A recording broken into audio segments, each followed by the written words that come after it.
Comilla Victoria কলেজে পরীক্ষা দিতে গিয়ে দেখেন স্টুডেন্টের নাজেহাল অবস্থা। পানিতে পড়ে একদম অ্যাডমিট কার্ড সহকারে সব কিছু তার ভিজে গেছে। সে অনেক ব্যথাও পাইছিল। কুমিল্লা ভিক্টোরিয়া কলেজের অধিকাংশ ভবনগুলাই পানিতে তলিয়ে গেছে।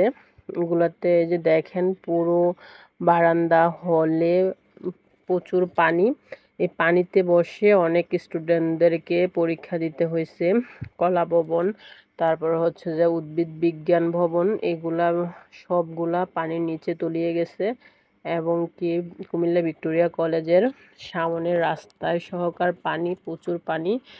আজকে 10 টাকার ভাড়া 20 টাকা করে দিয়ে যাইতে হয়েছে। তো এগুলো হচ্ছে আমরা যারা সাধারণ স্টুডেন্ট আছি তাদেরকে ভোগান্তিতে পড়তে হচ্ছে। মানে কি বলবো, বলার মতো কোনো ভাষা নাই।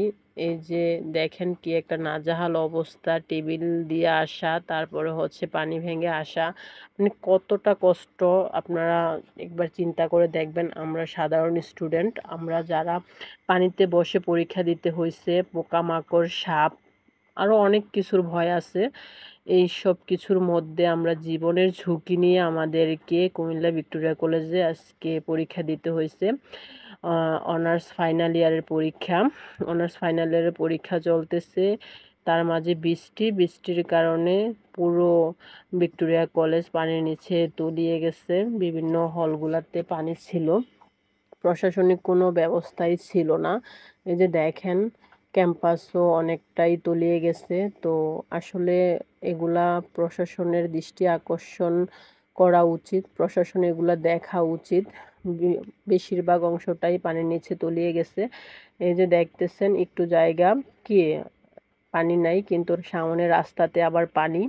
তো কি একটা অবস্থা, আমরা যদি পরীক্ষা দিতে গিয়ে এরকম ভোগান্তিতে পড়তে হয়, পানি থাকে, তাহলে কেমন লাগে বলেন?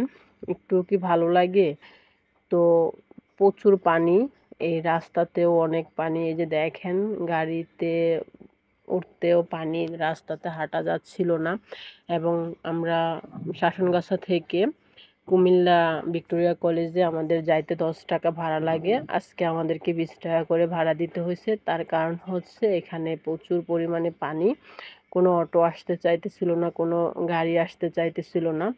তো আমরা যারা সাধারণ স্টুডেন্ট, আমাদের কতটা ভোগান্তিতে পড়তে হয়েছে এবার আপনারা একটু বলেন। এই যে দেখেন রাস্তার মধ্যে পানি, প্রচুর পানি। তো এগুলা কি আসলে সত্যি ভালো লাগে? একটু ভালো লাগে না। এই যে পানিতে মানুষের অনেক ধরনের সমস্যা হতে পারে, আর এগুলো হচ্ছে সবগুলো ময়লা পানি। এই পানিতে প্রচুর পরিমাণে মানে পা পড়লেই চুলকাইতেছে।